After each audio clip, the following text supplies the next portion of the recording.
వందే శంభుం ఉమాపతిం సురగురుం వందే జగత్కారణం వందే పన్నగభూషణం మృగధరం వందే పశూనాం పతిం వందే సూర్య శశాంక వనిహనయనం వందే ముకుంద ప్రియం వందే భక్తజనాశ్రయం చ వరదం వందే శివం శంకరం. ఓం శ్రీ దుర్గామల్లీశ్వరాభ్యాం నమః. ఓం శ్రీ రాధాకృష్ణాభ్యాం నమః. కృష్ణం వందే జగద్గురుం అర్జునం వందే జగదేక వీరం. మనకి ఇప్పుడు కార్తీక మాసం వచ్చేసింది. ఈ కార్తీక మాసంలో మనం ఏ పూజలు చేసుకుంటే మనకి జాతకాలన్నీ కూడా దోషాలుగా ఉన్నటువంటి గ్రహాలన్నీ కూడా శుభస్థానాల్లోకి వెళ్తాయి, దోషాలు పోతాయి, మనకి మంచి ఫలితాలు వస్తాయి అనేటటువంటి దాని మీద మనం ఇప్పుడు మాట్లాడుకుందాం. అయితే ఇప్పుడు మనకి కొన్ని గ్రహాలన్నీ కూడా అరిష్ట స్థానగతాహ, అరిష్ట స్థానాల్లో ఉంటాయి. వాటిని శుభ ఏకాదశ స్థానాల్లోకి మార్చాలి. ఏ గ్రహాः అరిష్ట స్థానగతాः తేషాం గ్రహాణాం శుభ ఏకాదశ స్థలాఫలాప్యాప్త్యర్థం ఏం చేయాలి మనము అంటే, మనకి మన గురువు గారు అయినటువంటి బ్రహ్మశ్రీ చాగంటి కోటేశ్వరరావు గారు ఏం చెప్పారండి, మనకి ఎప్పుడైతే శివుడు పిలవందే అసలు అరుణాచలంలోకి అడుగుపెట్టలేం. అలాగే అరుణాచలంలోకి దర్శనం చేయనటువంటి వాళ్ళంతా కూడా మరి మోక్షాన్ని పొందుతారా పొందరా అని ఒక ప్రశ్న ప్రతి పండితుల హృదయాల్లో కూడా ఉంటుంది. అరుణాచలాన్ని మొత్తం మీద ఒక్కసారైనా సరే జీవితంలో వీళ్ళు దర్శించుకోవాలి. ఇది పంచభూతాలతో తయారైనటువంటి ఆలయాలలో, శివ ఆలయాలలో ఒకటి అగ్నితత్వం కలిగినటువంటిది. కాబట్టి మనం కనుక జీవితంలో ఒక్కసారి అరుణాచలాన్ని కనుక దర్శించినట్లయితే అక్కడ మనం మరణించిన తర్వాత చిత్రగుప్తుడే డైరెక్ట్ గా సాక్ష్యం చెప్తాడు. ఎవరికంటే యముడికి. వీళ్ళు అరుణాచలం వెళ్ళారు, మరి వీళ్ళు ఎంత పాపాత్ములైనప్పటికీ కూడా పాపక్షయం చేసేటటువంటి తత్వం ఒక్క అగ్నితత్వానికే ఉంది. ఆ అగ్నితత్వ రూపుడైనటువంటి పరమేశ్వరుడు అరుణాచలేశ్వరుడు మనకి వీళ్ళు దర్శనం చేసుకుని వచ్చారు, వీళ్ళ పాపాలంతటినీ కూడా క్షయం చేశారు అని చెప్పి చిత్రగుప్తుడే స్వయంగా మన యొక్క ఖాతాల్లో తప్పుల ఖాతాల్ని ఆయన రద్దు చేసేస్తాడు. ఇది శాస్త్రవచనం. కాబట్టే మనందరం కూడా ఏం చేస్తున్నారు, అన్నామలై తిరువన్నామలై వెళ్తున్నారు, అరుణాచలం వెళ్తున్నారు. అయితే అదే పనిగా 10 సార్లు వెళ్ళాల్సినటువంటి అవసరం లేదు. అలాగే పౌర్ణమి రోజులని కొన్ని రోజుల్లో విశేషంగా అక్కడ వాళ్ళ జనం అంతా కూడా ఎక్కువ మంది రావడం వల్ల క్రౌడ్ ఎక్కువైపోయి ప్రమాదాలు జరగడానికి అవకాశాలు ఉన్నాయి. కాబట్టి లైఫ్ టైంలో ఏదో ఒక్కసారి మీరు వెళ్ళండి. అయితే ఈ కార్తీక మాసంలో ఇంట్లో చేసుకోవచ్చు మీరు అరుణాచలేశ్వరిని. అక్కడ వెలిసిన దేవుడు ఎవరండి, అన్నామలై స్వామి. ఈ యొక్క శివుడు మనకేమైంది, బ్రహ్మ నేను గొప్ప అంటే నేను గొప్ప అని చెప్పి బ్రహ్మ విష్ణువు ఇద్దరు కూడా వాళ్ళు తగవులు ఆడుకుంటుంటే వాళ్ళిద్దరి మధ్య కూడా అగ్నితత్వంతో వచ్చినటువంటి ఒక అగ్ని స్తంభం ఇలా పొడుక్కి వచ్చేసి దీని ఆదిని అంతాన్ని మీరిద్దరు కనుక్కొని రండి. ఒకళ్ళ ఆదిని కనుక్కురండి, ఒకళ్ళ అంతాన్ని కనుక్కురండి. అప్పుడు నేను ఎవరు శ్రేష్ఠులో ఎవరు గొప్పవాళ్ళో నేను చెప్తానంటాడు. శ్రీ మహావిష్ణువు కూర్మావతారంతో క్రిందకి వెళ్ళిపోతాడు. పైన శివుడు బ్రహ్మ ఏం చేస్తాడు, హంసను వేసుకొని పైకి వెళ్తాడు మొదలు కనుక్కుందామని. ఎవరు కనుక్కోలేకపోతాడు. అందువల్ల ఈ యొక్క శివుడు ఆది మధ్యాంత రహితుడు. కాబట్టి కార్తీక మాసంలో అందరూ వెళ్ళలేరు కాబట్టి ఇంట్లో అరుణాచలేశ్వర స్వామి వారు ప్రార్థించండి. తెల్లవారుజాము నిద్ర లేవండి అందరూ కూడా. మరి తెల్లవారుజాము నిద్ర లేచిన తర్వాత చన్నీళ్లతో తలంట స్నానం చేయాలి మగవాళ్ళు. ఏమన్నా మరి పేషెంట్స్, ముసలాళ్ళు, రోగాలతో ఉన్నటువంటి వాళ్ళు చిన్నపాలకి మినహాయింపు ఉంది. మిగతా వాళ్ళంతా కూడా తెల్లవారుజాము సూర్యోదయానికి కంటే ముందే నిద్ర లేచి చన్నీళ్లతో స్నానం చేసి చక్కగా ఈ పార్వతీ పరమేశ్వరుని ఇద్దరిని కూడా మనము అరుణాచలేశ్వర స్వామి, పార్వతీ అమ్మవారిని మనము ప్రార్థించాలి. అందువల్ల ఇక్కడ పంచాక్షరి మంత్రం చాలు మనకి. ఏమన్నా మాకు పెద్ద పెద్ద శ్లోకాలు రావండి అని అనుకునేటటువంటి వాళ్ళు ఏం అవసరం లేదు. ఇంద్రకీలాద్రి పర్వతం మీద మన పార్థుడు అర్జునుడు ఏం చేశాడండి, ఓం నమః శివాయ అనేటటువంటి మంత్రంతో, సింపుల్ పంచాక్షరి మంత్రంతో పాశుపతాస్త్రాన్ని సాక్షాత్తు శివుడే తీసుకొచ్చి అర్జునుడికి ఇచ్చాడు. అందువల్ల ఆ మంత్రంతో చాలు. మారేడాకు మాకు దొరకట్లేదండి అని అనుకునేటటువంటి వాళ్ళు ఏదో మొత్తం మీద కార్తీక మాసంలో ఒక్కసారి మారేడాకు మీదతో శివలింగం పైన పెట్టి ఇంట్లోనే ఈ యొక్క బొటన వేలు కంటే చిన్న శివలింగాన్ని మీరు పెట్టుకోవచ్చు. ఏమంటే శివలింగం అంటే మాకు భయం వేస్తుంది అండి అనుకునేటటువంటి వాళ్ళు ₹1 బిల్లుని శివలింగంగా పెట్టుకుని ఇంట్లో పూజ చేయండి, అభిషేకం చేయండి. ఓం నమస్తే అస్తు భగవన్ విశ్వేశ్వరాయ మహాదేవాయ త్ర్యంబకాయ త్రిప్రాంతకాయ త్రికాకి కాలాయ కాలాగ్నిరుద్రాయ నీలకంఠాయ మృత్యుంజయాయ సర్వేశ్వరాయ సదాశివాయ శ్రీమన్మహాదేవాయ నమః అంటూ వచ్చిన వాళ్ళు చేయండి. రానటువంటి వాళ్ళు ఓం నమః శివాయ మంత్రంతో చేయండి. మొత్తము ఇదిగో నాకులాగా 3 నామాలు పెట్టుకోవాలి. అలాగే చందనం పెట్టుకోండి. ఈ భస్మాన్ని ధారణ చేయడం వల్ల మనకి పాపాలన్నీ కూడా నశిస్తాయి అని చెప్పి గురు చరిత్రలో దత్తాత్రేయ స్వామి గారు కూడా నృసింహ సరస్వతి స్వాములు గారు భస్మధారణ యొక్క మహిమను గురించి ఆయన తెలియజేశారు. కాబట్టి ప్రతి ఒక్కళ్ళు కూడా ఈ యొక్క అరుణాచల చరిత్రను మనం కనుక తీసుకున్నట్లయితే సాక్షాత్తు ఒక భక్తుడు మరి ఒక భక్తుడు ఉండేవాడు. మన గురుదేవులు అయినటువంటి నండూరు శ్రీనివాస్ గారు కూడా ఆయన వీడియోలో ఎన్నోసార్లు చెప్పారు. ఆ భక్తుడు ఏం చేశాడు, కుమారస్వామి ఉపాసకుడు అయితే కొన్ని తప్పుదోవలు పడతాం, డీవియేషన్ అవుతూ ఉంటాం. అందువల్ల కామాతురాణ లజ్జ అన్న భయం, కామంతో కళ్ళు మూసుకున్న వాడికి ఏమవుతుందండి, సిగ్గు శరం భయం మనం అన్ని వదిలేస్తాడు. వదిలేసి వాడు వేశ్యాలోలుడు అయిపోయాడు. వేశ్యల దగ్గరికి వెళ్తున్నాడు.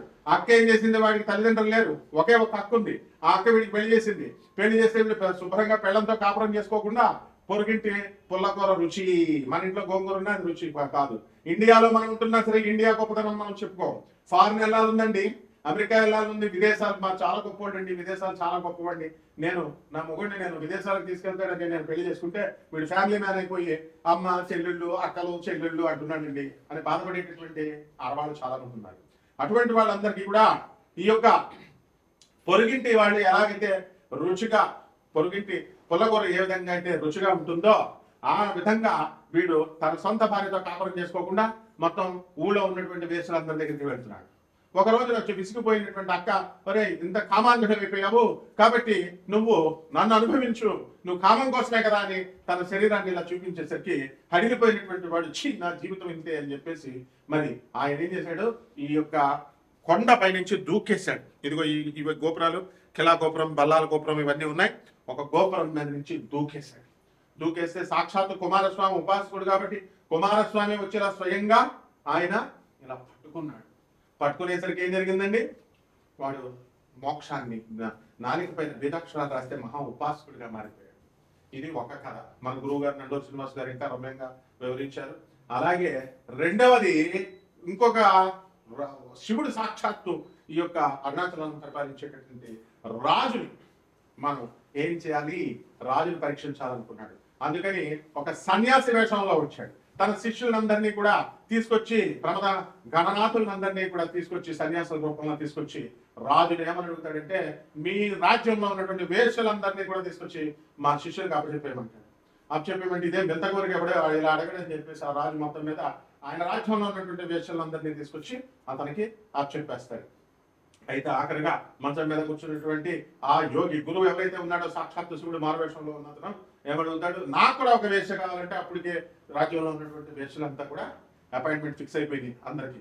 ఇంకా ఎవరు కూడా నో వేకెన్సీ, ఎవరు ఖాళీగా లేరు. అప్పుడు ఏం చేశాడు, మరి ఇలాగా అని రాజు అనుకుంటుంటే అందరూ ఎంగేజ్ అయిపోయారు, అందరూ కమిట్మెంట్ అయిపోయినాయి. ఎట్లాగా అని అనుకుంటుంటే రాజుకున్నటువంటి భార్య, రెండవ భార్య అయినటువంటి రెండవ మహారాణి నేనే వెళ్తాను అతని దగ్గరికి అని చెప్తే, అతిథి యొక్క కోరికను తీర్చడం మన ధర్మం అని చెప్పి రాజు పంపిస్తాడు. పంపించి ఈ యొక్క రాణి వెళ్ళేసరికి అక్కడ ఆ శివుడు మార్గశంలో ఉన్నటువంటి శివుడు మంచం మీద ఇలా కూర్చుని ఉన్నాడు. కాబట్టి ఆ కూర్చుని ఉన్నటువంటి అతను ఏమవుతాడు, చూస్తుంటే రాణి వెళ్ళి ముట్టుకుంటుంది. అతను చిన్న పిల్లాడి అయిపోయాడు. ఆశ్చర్యపోయింది. ఆహా, శివుడే వచ్చి, అరుణాచలేశ్వరుడే వచ్చి మరి ఈ పిల్లాన్ని మాకు ఇచ్చాడు అని చెప్పేసి ఆ పిల్లాన్ని తీసుకుని వెళ్ళి చక్కగా ఏం చేస్తుందండి, ఆయనకు చెప్తుంది. వాళ్ళ భర్తకి రాజుగారికి ఇస్తుంది.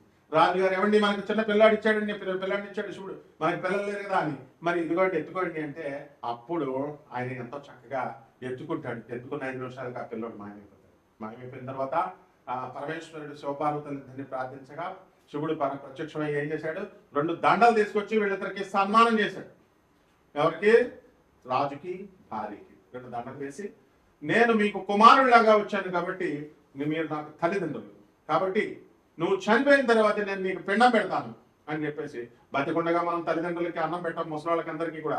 చచ్చిపోయిన తర్వాత పిండానికి మాత్రం 2 లక్షలు 3 లక్షలు పెట్టి గోకర్ణంలో చేయాలి. పిండాలు పితృదోషాలు పోతాయి. కాళహస్తి వెళ్తే కాలసర్ప దోషం పోతుంది అని కాళహస్తి పూజలు, కాలసర్ప పూజలు, పితృదోషాలు, మోక్షనారాయణ పూజల కోసం లక్షలాది రూపాయలు ఖర్చు పెడతాం. అంతేగాని బతికుండగా ముసలికి రోజు తిండి పెడితే వాళ్ళు ఎంతో జన్మనిచ్చినటువంటి వాళ్ళు ఎంతో మనల్ని సంతోషిస్తారు చూసి అనేటటువంటి ఇంగిత జ్ఞానం మనకి లేదు ఎలాగో. అదేవిధంగా రాజు కూడా ఏ మినహాయింపు కాదు, అందువల్ల శివుడు కూడా ఏ మినహాయింపు కాదు. శివుడు ఏం చేశాడు, నేను నీకు చచ్చిపోయిన తర్వాత పిండం పెడతానని చెప్పి అతను ఇప్పటికి కూడా ఆ పరమేశ్వరుడు ఆ రాజుకి పిండం పెడతాడనమాట. కాబట్టి ఇటువంటి అగ్లీగా ఈ స్టోరీస్ ఉన్నప్పటికీ కూడా ఏమిటి ఈ వేసులు ఏమిటి, శివుడు అడగడం ఏమిటి, రాజ్యంలో ఉన్న వాళ్ళందరినీ రాజు వెళ్ళాలంట తీసుకెళ్ళడం ఏమిటి, రాజు తన రెండో భార్య అడగడం ఏమిటి, రెండో భార్యని తీసుకెళ్ళడం ఏమిటి, అది చెప్పడం ఏమిటి, what is all this non sense. అలాగే మళ్ళీ వాడు అక్క వెళ్ళి నువ్వు వేషాలుడివే కాబట్టి నన్ను నువ్వు కామమే కదా నీకు కావాల్సింది, నన్ను హగ్ చేసుకో, నన్ను అనుభవించు అని అక్క రావడం ఏంటి, ఇట్లాంటి అగ్లీ స్టోరీస్ తో ఉన్నాయంట అని అనుకుంటారా?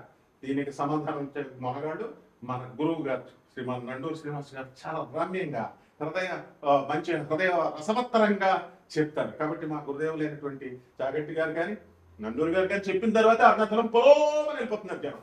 కాబట్టి మీరు కూడా ఆ గ్యాంగ్ లోకి అలాగే వెళ్ళమని ఒకే రోజు వెళ్ళమని చెప్పారు వాళ్ళు. కార్తీక మాసంలోనే వెళ్ళిపోయి తమిళియన్స్ అందరికీ ఇబ్బంది పెట్టమన్నారా? వాళ్ళు ఏకంగా స్టేట్లే విడగొట్టేయండి అంటున్నారు, పేర్లే మార్చేయమంటున్నారు మీ దెబ్బకు భయపడి. తెలుగు వాళ్ళు వచ్చేస్తున్నారు బాబు, తెలుగు వాళ్ళు వచ్చి ఇక్కడ దుకాణాలు పాతేశారు, షాపులు పెట్టేశారు, మొత్తం వీళ్ళంతా కూడా మాకు వ్యాపారాలు లేకుండా చేశారు అని చెప్పేసి ఈ స్టేట్ పేరే తమిళనాడు పేరు పెట్టేసేయండి, తిరునామలై అని పెట్టండి.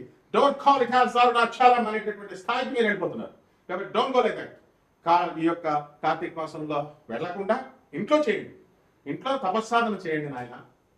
కాబట్టి ఈ శివపార్వతులకి ఎవరైతే ఈ అరుణాచలేశ్వరుడికి గంధం విభూతి మారేడాకు వేయండి, పారిజాత పుష్పాలు వేయండి. బ్రహ్మదేవుడే మల్లీశ్వర స్వామికి ఈశ్వరుడికి మల్లెపూలతో చేశాడు కాబట్టి శ్రీశైల మల్లికార్జునుడు అన్నాం.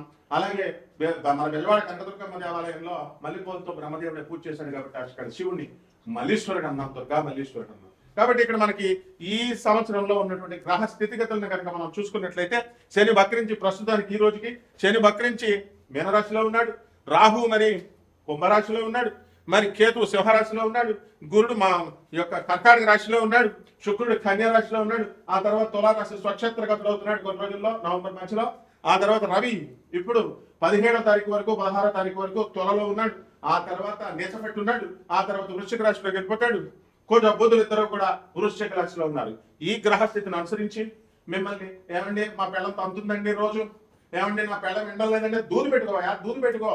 మా గురువు గారు చెప్తున్నారు, నండూరు శ్రీనివాస్ గారు ఏం చెప్తున్నారు, మీ పెళ్ళాన్ని మీకు ఇద్దరికి యుద్ధాలైతే అక్కడ ఆ గుళ్ళో దంపతులు వెళ్ళి పూజ చేయించుకుంటే అర్చన చేయించుకుంటే మీకు చక్కగా మళ్ళీ అన్యోన్య దాంపత్యం వస్తుందన్నారు. గుడికి కలెక్షన్ వస్తుందేమో తప్ప మీరిద్దరు అర్చన చేయించుకున్నంత మాత్రాన మీకేమి కలిసిపోరు. ఈ గోలు పక్కన పెట్టుకోవాలి. అంటే మరి గురుగారు తప్పు చెప్పారా? గురుగారు కరెక్టే చెప్తారు, ఇప్పుడు ఏ గురువు అయినా కరెక్టే చెప్తాడు. అంటే ఏంటి, పూజలు చేయించుకోండి, ఎవరు వద్దన్నారు. కాకపోతే కేవలం మేము మెకానికల్ గా పూజ చేస్తామండి కలిసిపోతామండి అని వచ్చి రోజు మీరు వితండవాదాలు పెట్టుకుంటే ఆ రాహు వాళ్ళ చేయిస్తూ ఉంటాడు. సో వివేకం రావాలి, మెచ్యూరిటీ రావాలి, గురువులు చెప్పేది వినాలి. అంతేగాని గురువుకి పంగనామాలు పెట్టి గురువుకి అపాయింట్మెంట్ కోసం మేము నెంబర్స్ ఎందుకు పెడతాం? నెంబర్స్ పెట్టేది మాకు సలహాలు మన నో. మీ జీవితాలు బాగోకపోతే మీ వ్యక్తిగత జాతకాలని నాన్ కమర్షియల్ బేసిస్ తో మేము చెప్తున్నాం. సో ఈ ఛానల్ అందించేటటువంటి అపూర్వ అవకాశం ఏంటంటే నాన్ కమర్షియల్ ఆస్పెక్ట్ తో యుఎస్ఏలో నాసా రిపోర్ట్స్ ఆధారంగా అమెరికన్ గవర్నమెంట్ అది, అమెరికన్ ఆర్మీది అది అంత కష్టపడి వాళ్ళు ఇచ్చేటటువంటి రిపోర్ట్స్ తో పేదవాళ్ళు మీ అందరికీ కూడా మోడర్న్ సైన్స్ ని అప్లై చేస్తూ ఏన్షియంట్ ఆస్ట్రాలజీని ప్రాచీన జ్యోతిష శాస్త్రాన్ని మిళితం చేసి మేము చెప్తుంటే నెంబర్లు డిస్ప్లే అవుతున్నాయి కదా. ఏ గురువు నెంబర్ గా ఉందా? మరి మా గురువు గారు నండూరు గారు లేకపోతే చాగంటి గారు మన నెంబర్లు పెట్టుకుంటారట, ఓన్లీ మనమే పెడతాం మన నెంబర్. పెడితే మీరు చక్కగా యూజ్ చేసుకోవాలి, అంతేగాని రాత్రి ఫోన్ చేసి తిడుతుంటే సో అది మంచి పద్ధతి కాదు. And you will not be see what will happen, you know, you will be thrown into the hell. So you renovate your life, you renovate the society. మీరు చేయండి. ఆ విధంగా గ్రహాలన్నీ కూడా ద్వాదశ రాశుల వారికి ఏం చేస్తాయి అనేటటువంటిది మీ వ్యక్తిగత జాతకం కోసం తెలుసుకోవడం కోసం స్క్రోల్ అయ్యేటటువంటి నెంబర్స్ కి మాకు చేయండి. అలాగే తప్పకుండా సలహాలు చెప్పడానికి, తప్పకుండా మీకు మీ జీవితాన్ని ఉద్ధరించుకోవడానికి తప్పకుండా మేము హెల్ప్ చేస్తాం. ఈ రాశుల వారికి ఒక్కొక్క రాశి వారికి ఏ విధంగా జరగబోతుందో విడివిడిగా చెప్తున్నాం. సింహరాశి, ఈ సింహరాశి వారికి అందరికీ కూడా ఈ కార్తీక మాసంలో మరి ఇప్పుడు ఈ అరుణాచలేశ్వర స్వామి వారి యొక్క అర్చన చేసుకోవడం, ఇంట్లోనే నాయన అరుణాచలం వెళ్ళిపోవట్లేదు కాబట్టి చేసుకుంటే మనకి దేవుడికి ఎంత క్లోజ్గా వెళ్తే అంత రిజల్ట్స్ బ్రహ్మాండంగా ఉంటాయి. సప్తమంలో ఉన్నటువంటి రాహుగ్రహం మనకి వితండవాదాలు చేసేటటువంటి శక్తిని ఇస్తుంది. అది భర్త అని చూడడం, ఇంట్లో తండ్రి అని చూడడం, ఎవ్రీ వన్తో ఆర్గ్యుమెంట్స్ మనం చేస్తూ ఉంటాం. కాబట్టి ఈ యొక్క రాహుగ్రహానికి యొక్క ప్రభావం అటువంటిది. మరి శని అష్టమంలో ఉండి పనులన్నీ లేట్ చేయాలని చూస్తూ ఉంటుంది. కాబట్టి మనము పనులకి శని చేసే మ్యాజిక్స్లో పడిపోకూడదు. ఇదంతా ఏంటి? డ్రామా అనమాట. ఈ ప్రపంచం అంతా ఒక డ్రామా. భగవంతుడు అని లేలేదు. నీ పేషెన్స్ని టెస్ట్ చేస్తాడు. పనులు లేట్ చేస్తే వీడు వదిలేస్తాడా, మళ్ళీ ట్రై చేస్తాడా? లవర్స్ కోసం అయితే 4 సార్లు 5 సార్లు అది హ్యాండ్ ఇచ్చిన చీపా అన్న 10 సార్లు తిరుగుతాం. కానీ పని చేసేటప్పుడు రాహు చిన్న ఇబ్బంది పెడితే, శని చిన్న ఇబ్బంది పెడితే ఎవరెళ్తారు రెండోసారి అని వెళ్ళాం. అదే అనమాట, అదే మాయ. కాబట్టి ఈ సింహరాశి వాళ్ళకి అందరికీ కూడా భార్యాభర్తల మధ్య, ప్రేమికుల మధ్య, జీవిత భాగస్వాములే కాకుండా వ్యాపార భాగస్వాముల మధ్య లావాదేవీలు చెడడానికి అవకాశాలు ఉంటాయి. వితండవాదాలు చేసుకోవడానికి అవకాశాలు ఉంటాయి. ఆదాయాలు బాగా పెరగడానికి అవకాశాలు ఉంటాయి. ఖర్చులు కూడా విపరీతంగా పెరగడానికి అవకాశాలు ఉంటాయి. ఇల్లు ఉండగానే రెండో ఇల్లు సెటప్ పెట్టుకోవడానికి అద్దెలు వేస్ట్ కదా. ఆ విధంగా ఈ యొక్క ఖర్చులన్నీ కూడా డబల్ అయిపోవడానికి అవకాశాలు ఉంటాయి. కాబట్టి ఈ యొక్క సింహరాశి వారికి అందరికీ కూడా ప్రభుత్వం నుంచి స్వల్పమైనటువంటి లాభం రావడానికి అవకాశాలు ఉంటాయి. నేను గురువు అంటే చాలా ప్రేమ అండి, నేను చాలా గురువు అంటే నాకు చాలా భక్తి అండి, నేను తెగది వేస్తున్నానండి, మెడిటేషన్ ఎంతసేపు చేస్తున్నారు మీరు? ఒక 40 నిమిషాలు కూర్చోరు. మరి దేవుడు పూజ ఏమో ఉంది అంతా చెప్పి చేస్తున్నారు, కూర్చోరు. బట్ దేవుడు మాత్రం సూట్ కేసులో డబ్బులు పట్టుకొచ్చి ఫుల్గా మళ్ళీ ఇంత ఇది కూడా లేకుండా సూట్ కేసులో డబ్బులు ఇవ్వాలి. ఇది సింహరాశి వాళ్ళ ఆలోచన విధానం ఉంటుంది. నెలలో తప్పుగా భావించకండి, అయినా ఉన్నట్టు చెప్తాం మనం. అలాగే మీరు చాలా దయామయులు. ఖర్చుల్లో డొనేషన్స్ ఇవ్వడం, వీటిల్లో మంచివాడు మీరంతా కూడా. పేదవాళ్ళకి, అనాథలకి ఇస్తారు. ఇచ్చేవాడిని ఈ నెలలో ఇలా చేయడం వల్ల మీరు చాలా లాభాలు పొందుతారు. ఎంత లాభం పొందుతారంటే వదిలేసిన ప్లేస్ని, వదిలేసిన ప్రీడ్ కూడా మీ దగ్గరికి వచ్చేస్తాడు అడ్రస్ కనుక్కొని. పెళ్ళి అయిపోయి ఉంటే మీ కర్మ, వాడి మళ్ళీ అది కొత్త తలుపు. అలాగే ఈ యొక్క ధనము, ఇల్లులు కట్టాలండి అనుకునేటటువంటి వాళ్ళందరూ కూడా ఇల్లులు పూర్తి చేసేస్తారు. స్థలాలు కొనేవాళ్ళు అనుకునేవాళ్ళు స్థలాలు కొంటారు. పిల్లలు వద్దుమర్రో అనుకొని బాధపడుతున్నారు ఉన్నవాడు. మీరేమో పిల్లలు ఇంకా లేదా, పెళ్ళి 5 సంవత్సరాలు అయింది ఇంకా పుట్టలేదా? ఈ జనాలకి ఎందుకంటే ఈ బాధ అసలు. This is the society. ఈ సొసైటీ బాధ పడలేక మీరు పిల్లల్ని కంటారు. ఈ నెలలో ఈ టైంలో మీకు పిల్లలు పుట్టడానికి అవకాశాలు ఉన్నాయి. కాబట్టి పరిహారాలు ఏం చేసుకోవాలంటే మీరు రాహు జపం చేసుకోండి, శని జపం చేసుకోండి, రవి జపం చేసుకోండి. రవికి కిలోం పావు గోధుమల్ని, ఎరుపు రంగు వస్త్రాలు ఇచ్చి పేద బ్రాహ్మడికి ఆదివారం నాడు ఉదయం 6 గంటలకి దానం చేసుకోండి. దశ మహావిద్యల్లో ఉండేటటువంటి ఈ త్రిపురభైరవి అమ్మవారి యొక్క పూజను మీరు చేసుకోవడం ద్వారా బ్రహ్మాండంగా ఉంటుంది. శుభమస్తు.